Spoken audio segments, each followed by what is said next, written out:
y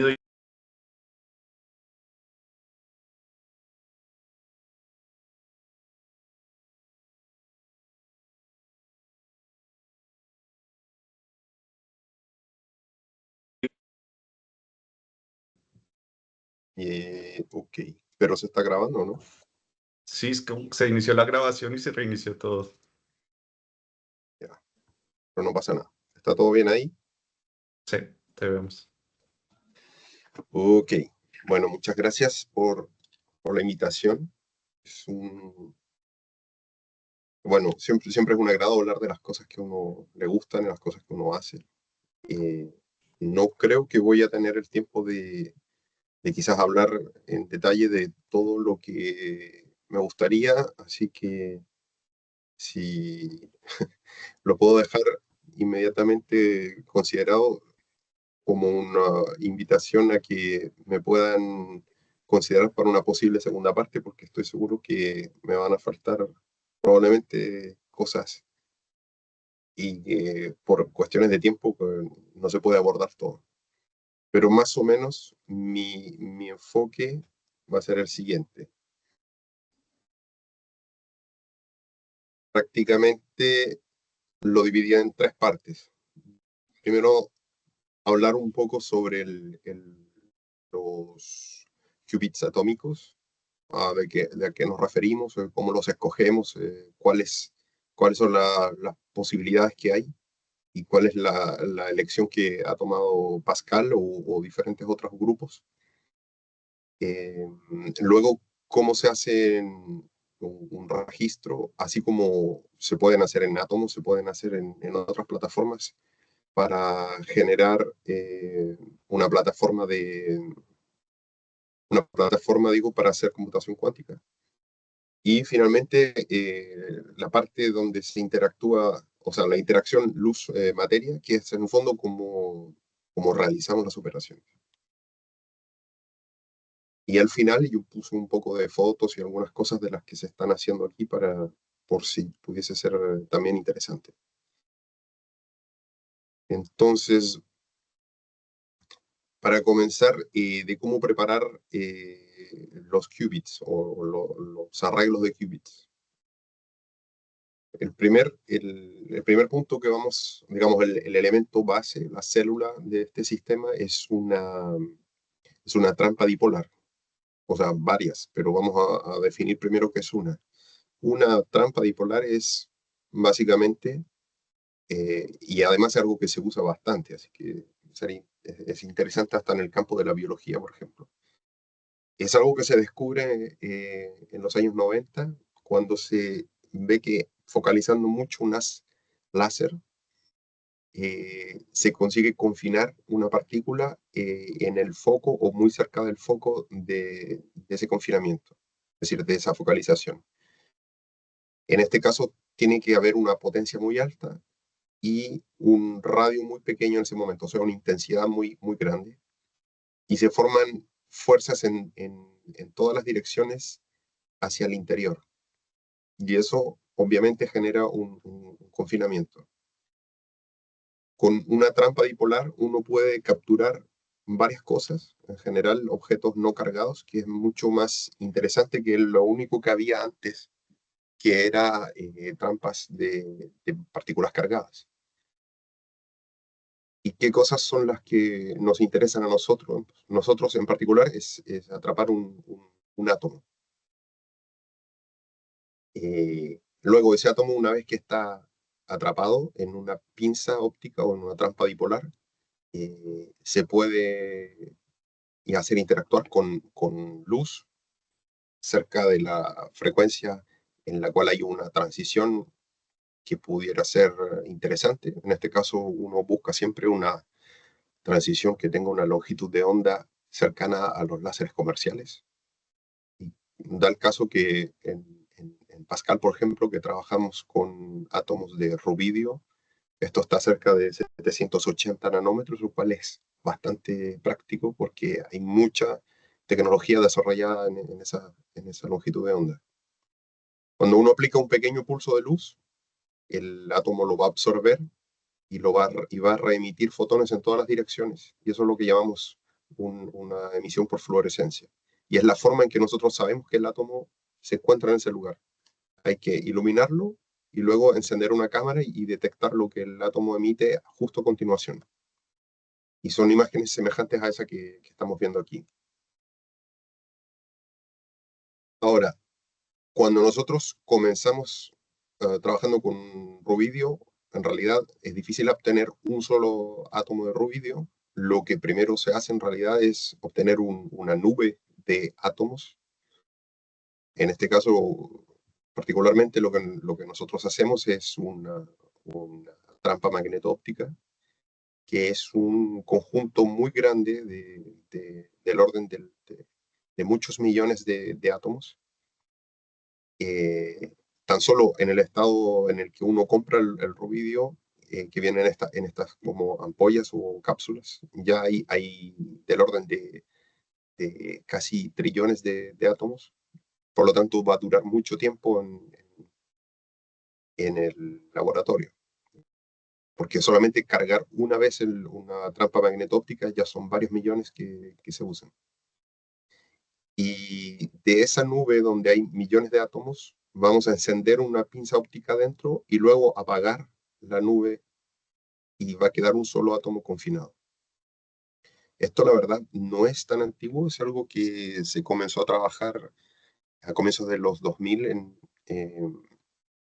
y desde entonces ha sido realmente una carrera muy rápida de desarrollo y, y se puede conseguir hacer atrapamientos de átomos individuales.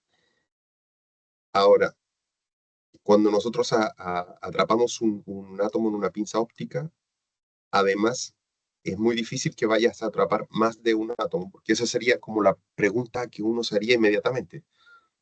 Si voy a cargar un átomo en una pinza, ¿cómo sé que no cargué 30 o 1000 si de todas maneras estoy con millones? Porque hay procesos, bueno, ya eso está muy estudiado, hay procesos de colisiones que hacen que en general casi todo el tiempo lo que se atrapa o se confina un solo átomo. Son probabilidades muy bajas, pero a veces se pueden cargar dos, pero casi en general no podría decir siempre va a haber un átomo en una trampa. El setup experimental normalmente lo que se usa en la actualidad son cámaras como la que se muestra en la imagen. Son cámaras más o menos grandes que son bastante bajas en ruido. ¿Por qué? Porque en realidad para detectar un átomo individual se colectan muy pocos fotones, no es como una fotografía normal. Entonces son cámaras que están enfriadas y que tienen un sistema de fotomultiplicación. Es decir, uno colecta algunos fotones y consigue obtener una señal eléctrica a partir de una señal fotónica muy débil. Y esta es, por ejemplo, una señal real de cuando nosotros estamos midiendo un átomo que se carga en una trampa óptica, en una pinza. Es decir, claramente es una señal binaria. Vemos que hay un cero, que en realidad es un ruido electrónico, y hay un nivel alto, que es cuando se carga el átomo. Y esa es su fluorescencia. Y se pueden contar de acuerdo a la longitud del pulso de luz con el que le aplicamos al átomo. Uno puede hacer el cálculo y saber más o menos cuántos fotones recupera y sabes realmente que estás en el régimen que te interesa.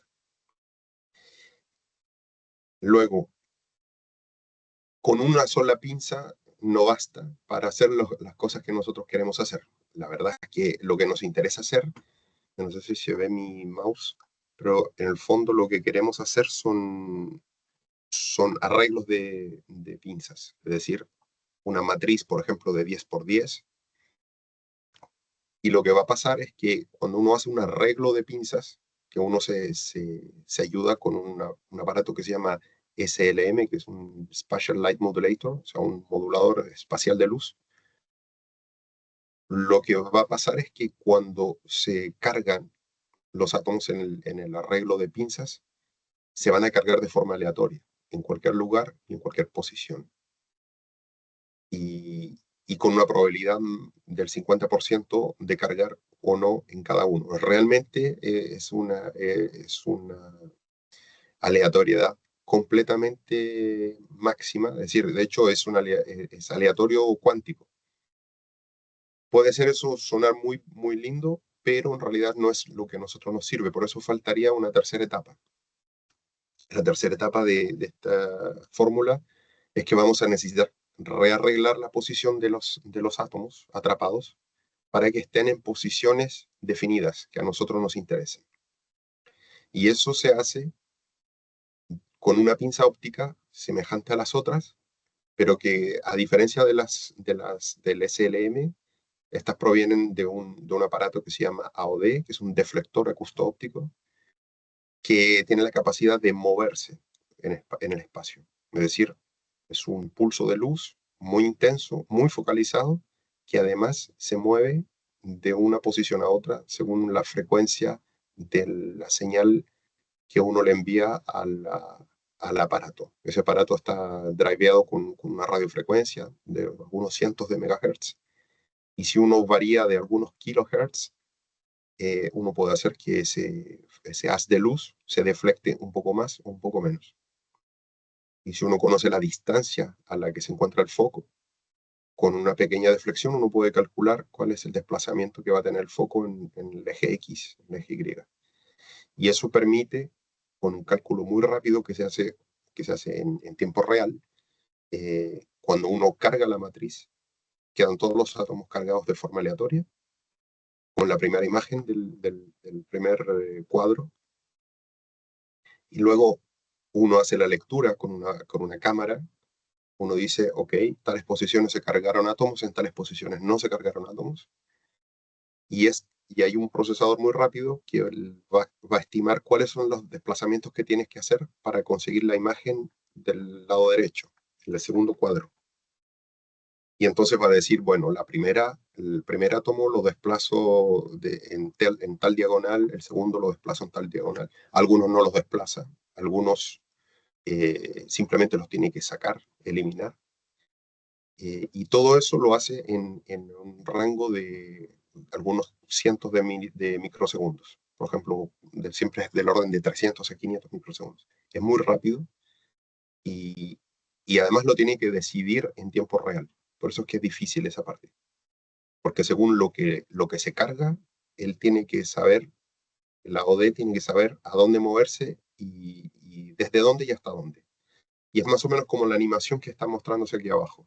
Es decir, es una pinza óptica que coge el átomo de la primera posición, profundiza el pozo de potencial en el que se encuentra el átomo para asegurarse que con el movimiento no se vaya a perder, lo desplaza y luego lo deposita en la segunda posición.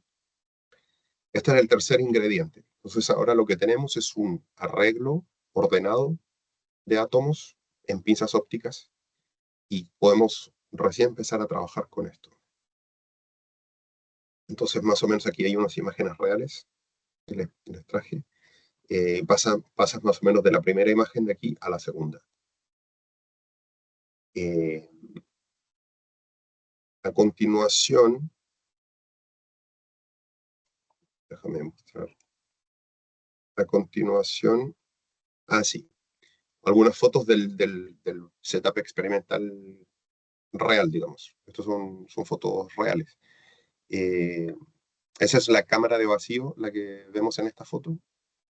Hay bobinas que generan campos magnéticos tanto al interior como la foto, como el zoom que se ve por el lado izquierdo. Al interior hay una bobina muy gruesa porque se necesita generar un campo magnético muy intenso para la primera etapa cuando hacemos la nube de átomos. Y hay también bobinas de compensación que se pueden ver en la fotografía. Y dentro de la cámara de vacío, que es la gran bola de acero que se ve aquí en la foto, dentro de ella están, en el fondo, lo más esencial, que son dos lentes, que son las que generan la focalización de las pinzas. Y todo el resto de la óptica y de la electrónica se encuentra por fuera. El nivel de vacío que trabajamos en una cámara de vacío como esta es del orden de 10 elevado a menos 11 milibar. y es el estándar de este tipo de experimentos. Por ejemplo, en el pasado yo también trabajé en experimentos de iones atrapados. Es exactamente el mismo nivel de vacío que se utiliza. Ese es también, eso es otro desafío, el vacío que uno lo da como por adquirido, no, como si fuese una situación ambiente normal, es un desafío permanente que hay que estar controlando. Es decir, todas las cosas que yo he ido mencionando hasta ahora son cosas que van generando un desafío permanente porque en cualquier momento se necesita que funcione mejor o deja de funcionar. Entonces se empiezan a acumular las fuentes de los problemas. Por eso que es tan complicado no perder la paciencia cuando uno trabaja en esto. Ese es digamos, el corazón de la cámara de vacío cuando está desmontada. Básicamente, como les decía, tiene las lentes y las bobinas para generar campo magnético.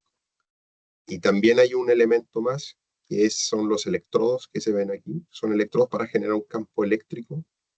Claro, esto ya es un detalle más técnico. Es importante mantener un campo eléctrico estable porque se generan pequeños campos eléctricos, vamos a decir espurios, porque se depositan algunos átomos en las superficies de la lente y es necesario generar un campo eléctrico fuerte que sea superior y que sea controlable. Por eso tenemos electrodos en el vacío. Estos son los elementos que están a 10 elevado a menos 11 milibar. Y bueno, ahora el tema, ¿por qué se elige trabajar con rubidio? Bueno, en general, los mejores candidatos para trabajar en este tipo de experimentos son son de del primer periodo de la tabla periódica, porque que es la parte de los átomos alcalinos.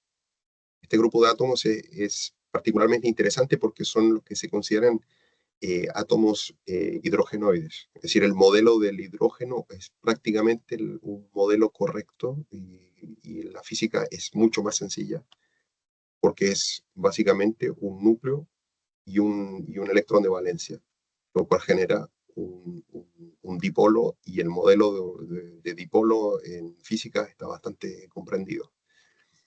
En general lo que se usa siempre es o cesio o rubidio, a pesar de que hay en estos 6 elementos siempre hay experimentos, pero los que se usan más en general es rubidio y cesio. Hay también experimentos que son en estroncio, por ejemplo, como también los hay en iterbio, pero no porque sean modelos simples, sino porque tienen otras ventajas de enfriamiento, que es el grupo de los alcalinos térreos. Se consiguen temperaturas más bajas, pero eso ya es un tecnicismo, digamos. Hay transiciones que son más finas y por lo tanto se puede enfriar más el átomo por enfriamiento láser. Ahora pasamos a la parte de cómo se realiza el procesamiento, porque ya tenemos más o menos explicado qué son los qubits en este tipo de plataformas, pero cómo se trabaja con ellas. Entonces, básicamente, sin entrar mucho en los detalles, vamos a decir que el modelo para un átomo como este va a ser el modelo de un sistema de 2 niveles, a pesar de que en realidad es un sistema de 3 niveles, pero el modelo efectivo podríamos considerar un sistema de 2 niveles. Y vamos a poder excitar el átomo de un nivel fundamental a un nivel excitado a través de un campo electromagnético que esté resonante a una transición atómica. En nuestro caso, lo que se hace, por ejemplo, para excitar un átomo de este tipo, el rubidio, para llevarlo a una excitación de Rydberg, que es la excitación que nosotros usamos, en general se necesitan 2 láseres que en conjunto representan como si fuese uno solo. Nosotros usamos un láser en 1013 nanómetros y otro en 420, y con eso se genera una transición a un sistema de 2 niveles que va desde un un cierto estado a otro estado que es muy excitado, que son los estados con con número cuántico principal muy grande, se le llaman átomos de Rydberg o estados de Rydberg. Esta imagen de la derecha, en el fondo, es una forma que tiene la física de concebir cómo funcionan las excitaciones. Es bien particular. Cuando uno ilumina un átomo con un campo monocromático, por ejemplo, como un láser, en general lo que sucede es algo que no es muy intuitivo. Conforme uno va aplicando un pulso más largo de luz, hay más átomos que pasan al estado excitado, pero si luego el pulso es demasiado largo, empieza a ser demasiado largo, empiezan otra vez a desexcitarse, y conforme el pulso es más largo, va pasando desde excitarse a desexcitarse y se generan oscilaciones de población, como las que se muestran aquí en la imagen. Y eso es lo que se considera, lo que se le llaman las oscilaciones de Rabi, que es, digamos, la firma de es lo que representa realmente que estás teniendo una interacción entre la luz y la materia. Por eso que son muy conocidas y en general es como lo que más se ve en las presentaciones o en los pósters del mundo de la física atómica, son siempre curvas de ese estilo. Y el punto es que hay que saber cómo manejar esa población, saber llevarla desde el estado excitado al estado fundamental y viceversa, de una forma controlada, es decir, que yo sea capaz de hacer lo que yo quiera con la población de átomos. Si yo digo, voy a aplicar un pulso de tal duración, yo tengo absoluta certeza de que voy a conseguir la excitación completa, o que voy a dejar la mitad de los átomos excitados y la otra mitad no. Y todo eso es predecible y es determinista. Y eso es lo que se considera una manipulación coherente de la materia. Y es precisamente lo que es la base y el fundamento de cómo se trabaja con estos qubits. Y solamente hay dos parámetros que te interesan, que uno es la intensidad del láser, podríamos decir, que es la frecuencia de Rabi, y la desintonía, es decir, qué tan lejos está en frecuencia el láser de lo que tendría que ser la frecuencia ideal del láser. Y esos dos son como dos perillas en que si uno las gira con absoluto control, puedes hacer absolutamente todo lo que haga falta y puedes tener un control total. Tomó, por cierto, desde los fines de los años 30 para conseguir ese entendimiento y ese nivel de control, que es de los mejor comprendidos de la física. Ahora, como les decía antes, las excitaciones que nosotros hacemos son en estados de Rydberg. ¿Qué significa un estado de Rydberg? Son cuando hacemos que el electrón del átomo se separe mucho en distancia respecto al núcleo. Es tanto que podríamos decir que cuando está en estado fundamental, tiene un tamaño como de cualquier átomo, es decir, no muy lejano de un radio de Bohr, no se conoce en el colegio. Pero cuando tú excitas a un estado de Rydberg, tú llevas el electrón a un nivel que normalmente los átomos normales con los que uno trabaja, sin irse muy al final de la tabla periódica, siempre estamos en torno a nivel 5, nivel 6, en N, que si nos recordamos de química del colegio. Son átomos en que cuando uno se recuerda la configuración electrónica era, por ejemplo, terminaba en 6, P2 o cosas por el estilo. Cuando lo llevas al estado de Rydberg, ese 6 ya no es 6, es, por ejemplo, 60 o 70. Y lo clave aquí es que la función de onda, es decir, el tamaño del átomo, aumenta con el cuadrado de ese número cuántico principal. Es decir, podemos llegar a hacer crecer el átomo a un tamaño del orden de micrones. Y es eso que es lo interesante, porque cuando tenemos arreglos como los que mostré al comienzo, de átomos ordenados en una matriz, los vamos a poner a una distancia de micrones también. Es decir, cuando yo los excite simultáneamente, un átomo con su vecino se van a lograr percibir, uno con el otro se van a sentir. Y eso genera una física que está muy bien estudiada también, que se llama las interacciones dipolo-dipolo. Y allí es donde radica la parte cuántica de este tipo de física, de estos experimentos. Entonces, podríamos decir que hay dos tipos en realidad de computación cuántica que se puede hacer con estos átomos de rubidio. Una es haciendo una excitación al estado de Rydberg, que es lo que se llama la computación analógica. Por eso que ahí le llamo GR, porque va de ground, fundamental, AR de rubidio, perdón, de Rydberg. Y está la otra base computacional, que es la de fundamental, es decir, GG, se refiere a ground. Hay dos niveles fundamentales que también se pueden usar para codificar un qubit. Allí la distancia ya no es un haz de luz. La distancia en frecuencia que hay entre los dos niveles fundamentales en realidad es del orden de las microondas.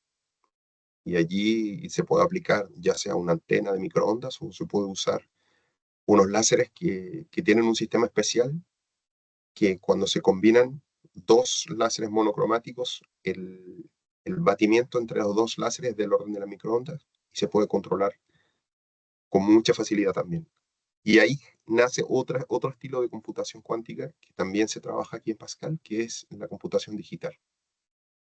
Es decir, vamos a iluminar, esto es solo un spoiler porque no me va a dar tiempo a hablar de esto en detalle, pero en el caso de la analógica, en el fondo estamos iluminando la matriz completa de átomos con un haz de luz, y en el caso de la digital vamos a iluminar uno por uno los átomos. Vamos a hacer interacciones, pero individualmente. Y finalmente, para explicar qué es lo que pasa en el laboratorio en realidad. En un ciclo de experimento, ahora va a entrar todo lo que mencioné antes en la historia. Vamos a tener una parte donde dice que vamos a cargar el layout, lo que muestra el primer gráfico, o sea, el primer pulso azul, es decir, donde tenemos la nube. Después vamos a preparar el registro, la segunda etapa, es decir, cuando entraba en acción el AOD, el deflector acusto óptico, que va a ordenar los átomos.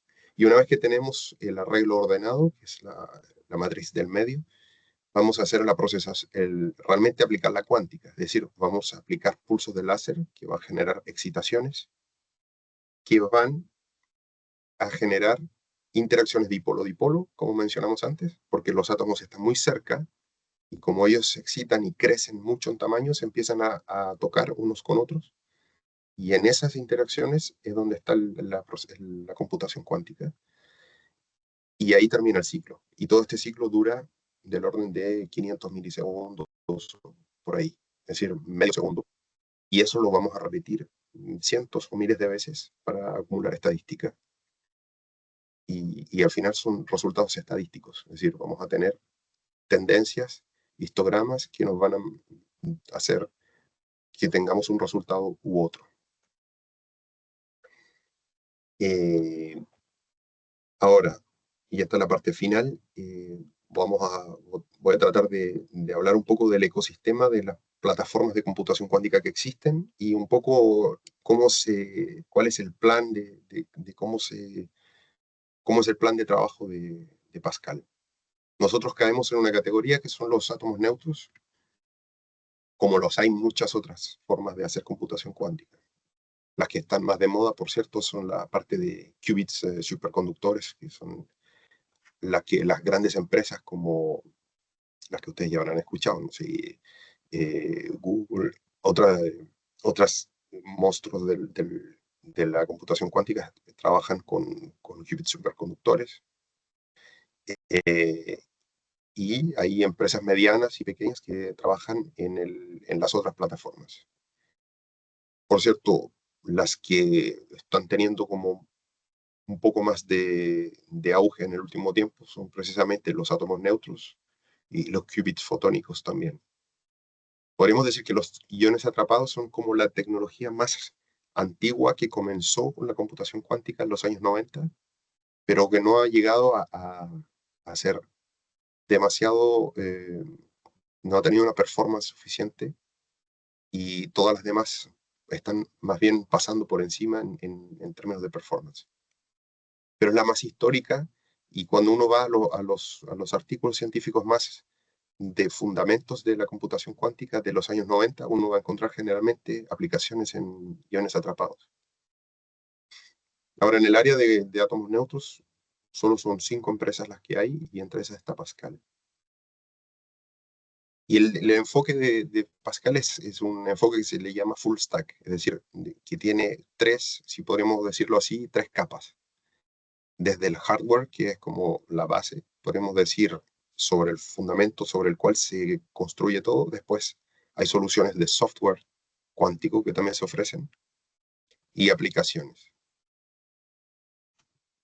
En la parte del hardware cuántico, que por cierto es el departamento en el que yo trabajo, ha habido claramente una evolución a lo largo de los años. Yo cuando llegué a trabajar, se parecía, si se fijan, de la izquierda a la derecha, cada vez se parece menos a un laboratorio académico.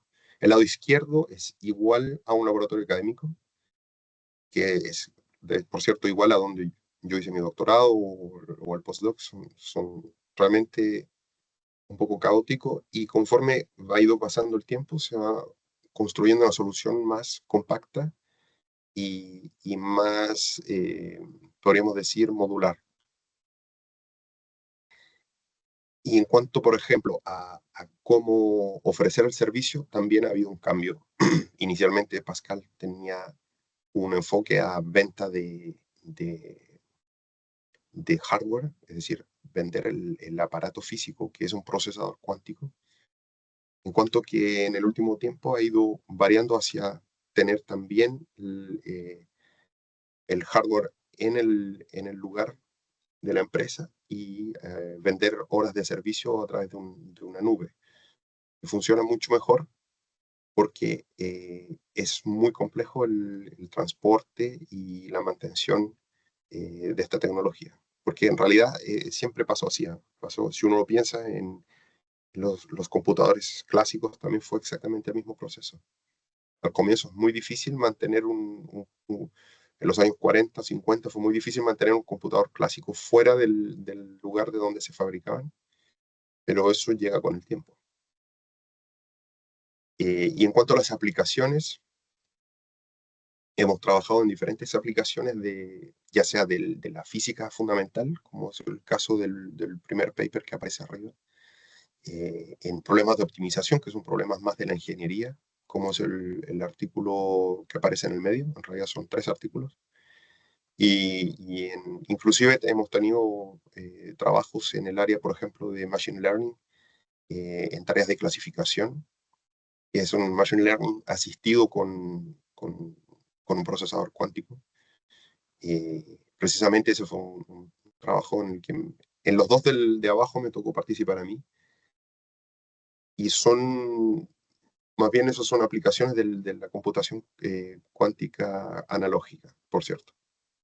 La digital, hay que mencionar, es la aproximación más moderna, es decir, todavía no hay ninguna de las empresas que trabaja en ninguna de las plataformas que haya todavía provisto una solución comercial de ningún tipo en computación digital.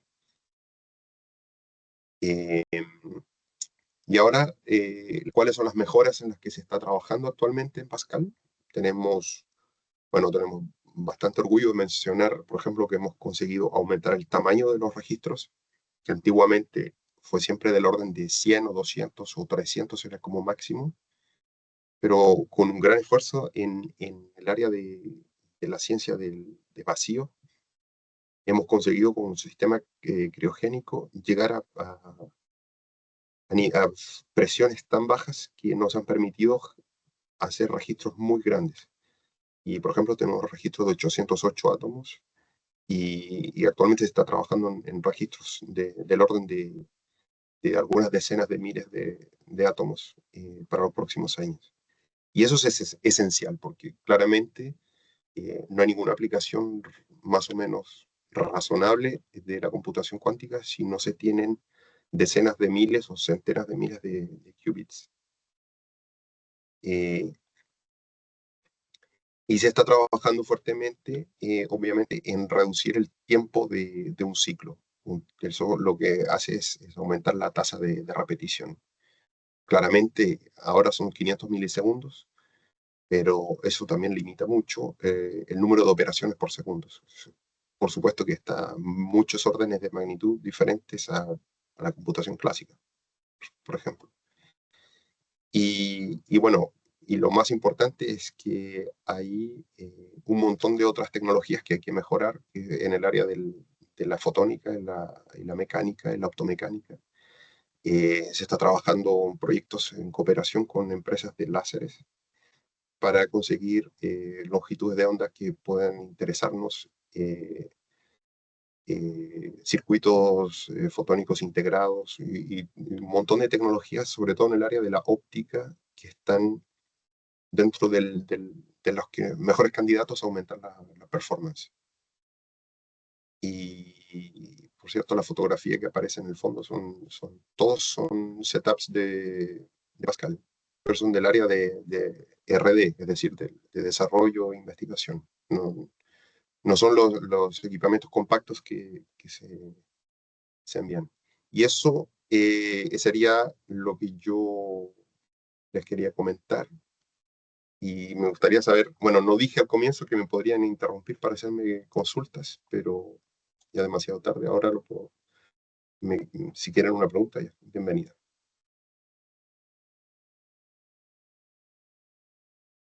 Muchas gracias, Luis, por tu presentación. Si alguien del público tiene alguna pregunta, por favor, abrir el micrófono.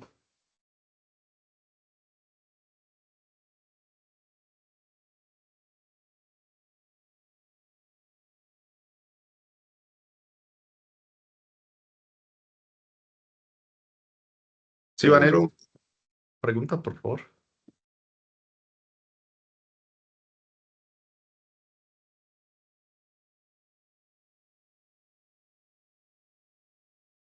Hola, ¿se oye? Sí, Sí, Sí, te ya, no, escuchamos. la pregunta es una pregunta inocente. ¿De qué orden son los presupuestos, montos que maneja esta empresa Pascal? Es francesa, ¿no? Pascal. sí, son empresas francesas. ¿Cuál sería como exactamente la... No te ¿Eh? escuchamos, Luis. ¿Cuál es exactamente la... Por ejemplo, si quisiéramos replicar uno de estos equipos para hacer desarrollo, investigación. Esa es la pregunta. Creo que tu micrófono está cerrado, Luis Gustavo. ¿No? ¿Me escuchas? Sí, yo oigo. Sí, bueno, es difícil responder esa pregunta. Las empresas en general optan a lo que se le llaman levantamientos de fondos. Eh, y hay muchas cosas que quizás no serían necesarias, por ejemplo, en el mundo académico, se podría ser mucho más eficaz en costos. Por ejemplo, la respuesta quizás más correcta a esa pregunta sería cuánto gasta un grupo académico en desarrollar un experimento de estos, por ejemplo. Eso podría ser una pregunta. Y la respuesta sería, con todos los equipos que se necesitan para un experimento como el que hay en los grupos académicos semejantes a lo que se hace en Pascal, en general se necesitan del orden de entre 1 millón a 2 millones de dólares. Porque solamente la parte de los láseres es bastante caro y luego hay un montón de costos asociados solo para mantener las condiciones en las que se trabaja en ese experimento. Ahora, claramente, lo que se hace en un laboratorio académico es mucho menos caro, o sea, se podría hacer con mucho menos dinero, porque las cosas que se compran en Pascal en general se compran porque son comerciales, porque tienen que cumplir estándares que en un laboratorio académico no hace falta. Ya, pues, muchas gracias.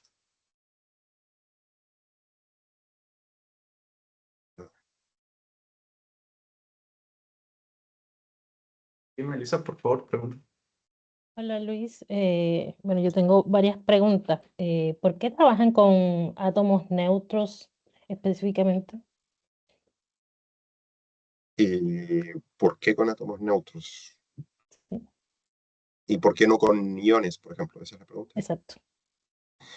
Bueno, yo creo que es algo más bien histórico. La empresa al inicio fue un spin-off de un grupo académico de Francia, del Instituto de Óptica de Francia, que es un grupo que comienza con los átomos atrapados, los átomos neutros atrapados. Cuando yo les mostré, por ejemplo, cuándo fue el primer átomo neutro atrapado en una pinza óptica, que en el 2001, fue en el grupo de Philippe Grangier, que es precisamente profesor del Instituto de Óptica, de cuyo grupo nace otro grupo de investigación, porque ese señor ya está muy viejito, y fue un estudiante de él que continuó con esa línea de investigación y fue quien fundó con otras personas la empresa Pascal. Entonces es una cosa más bien histórica. Y la Pero otra duda perfectamente que, podría haber sido iones, es cierto. la otra pregunta que tenía era, cuando ustedes consiguen atrapar este arreglo de átomos, ¿cierto? Que los consiguen como reorganizar. Cuando ustedes los excitan, esa excitación la pueden hacer de manera individual, como, no sé, quiero excitar solo al que está, no sé, en el medio de la matriz, o excitan a todos los átomos en ese arreglo. Esa es muy buena pregunta. Precisamente es esa la diferencia entre la computación cuántica digital y analógica. En Pascal tenemos las dos versiones. Hay algunos setups que están con una iluminación del arreglo completo y allí, como los parámetros que se usan para poder codificar la información cuántica es los parámetros globales, que son la intensidad y el detuning, o sea, la desintonía. Y hay también setups en donde hay haces muy pequeñitos que solo iluminan un átomo en particular y uno hace, digamos, un addressing del átomo individual que quiere iluminar. Ya. Se O sea, pueden las dos y se hacen ambas, pero son con objetivos distintos. ya. Es porque, o sea, viendo la trampa así como gigante, no da como para tener. Ah, bueno, con el SLM podrían iluminar de forma individual cada átomo.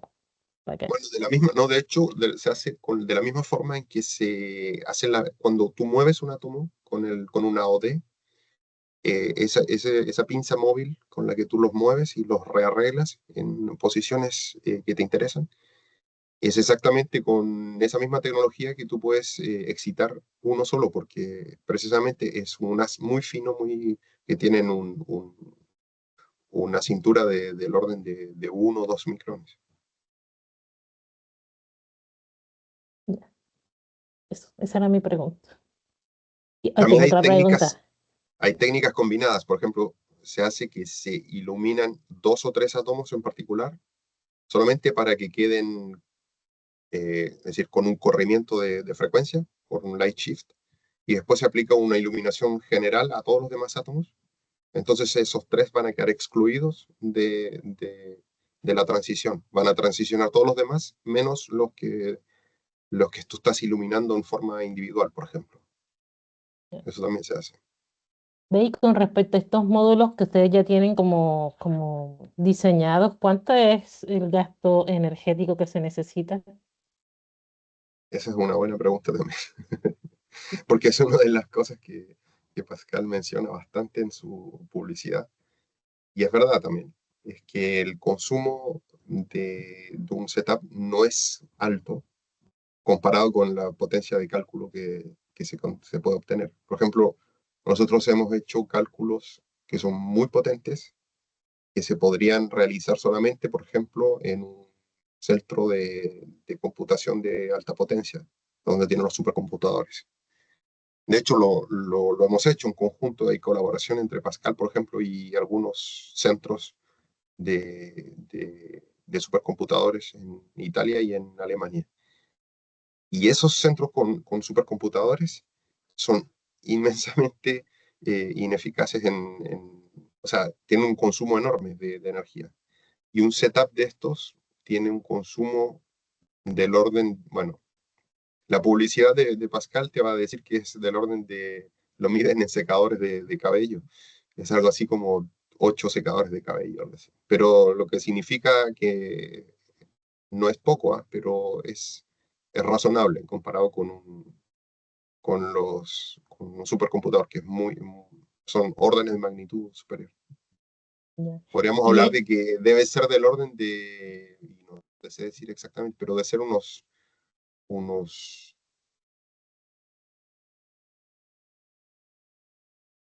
30.000 watts, una cosa así.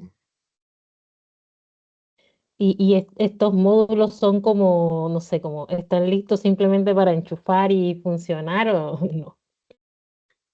Eh, al- sí y no, digamos. Hay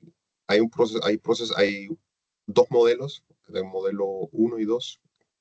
El uno sí, porque es como lo más maduro que tenemos. Funciona, es grande en todo caso.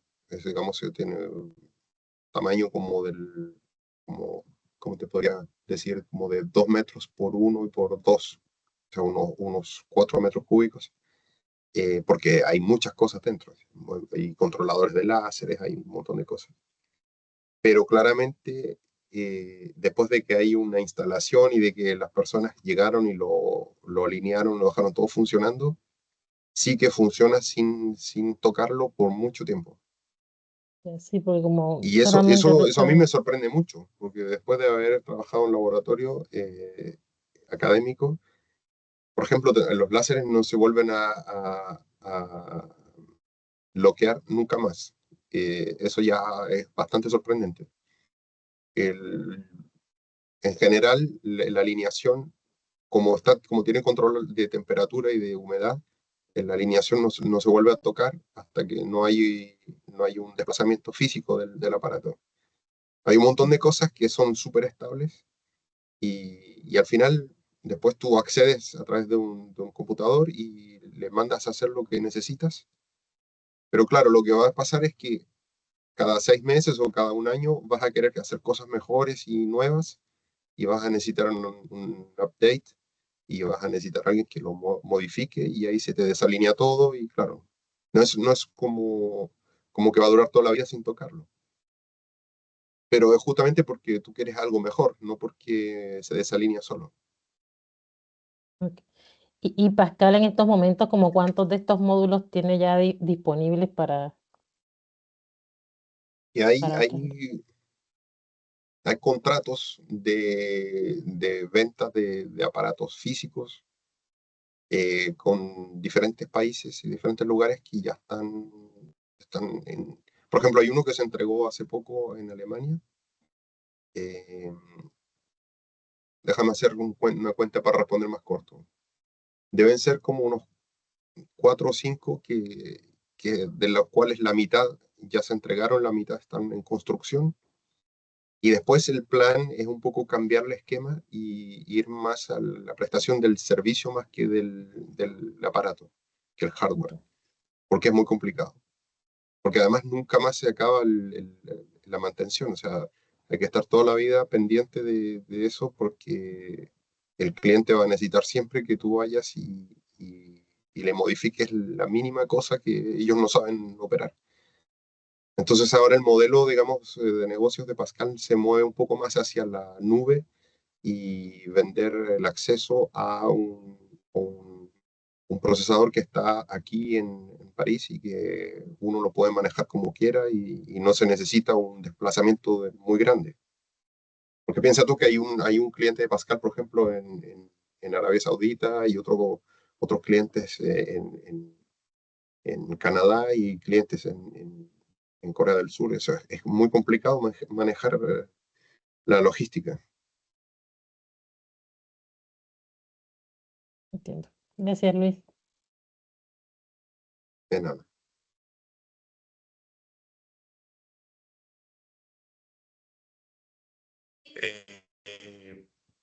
Pues no me queda más que agradecerte por la charla tan interesante. Yo tengo varias preguntas, pero después te las hago porque así tengo la excusa de poder conversar contigo más seguido. Fue un inmenso placer ver a nuestros amigos, a Julián, a verte a ti, Luis, y nuestros compañeros de trabajo. Muchas gracias por participar. Eh, Fue pues para mí una excelente charla, muy motivadora. Les agradezco por su asistencia y nos vemos en una próxima oportunidad. De acuerdo. Y como les dije antes, si no duden en volverme a invitar, yo siempre estoy disponible. Claro, con mucho gusto. Ahí te estaremos llamando. Si, De y verdad. si veo que esto es un ciclo de charlas y también puedes invitar Claro. como asistente. Aquí, ahí al lado tuyo veo a alguien de camisa roja que debo invitar también. Ya sé quién Julián. es. Así que no, inmensamente agradecido. Un verdadero orgullo para nosotros que estés en un lugar tan importante. Y pues sabemos siempre la disciplina y esfuerzo que tuviste, así que en verdad te mereces eso y mucho más. Que siga tu carrera así de exitosa. Y esperamos vernos en algún lugar del globo terráqueo. No, lo más probable es que sea en Chile el próximo año. Te voy avisando para que sepas. Ok. Ya. Vale, muchas gracias a todos, a todas Gracias a y todos hasta igual la próxima. y nos vemos.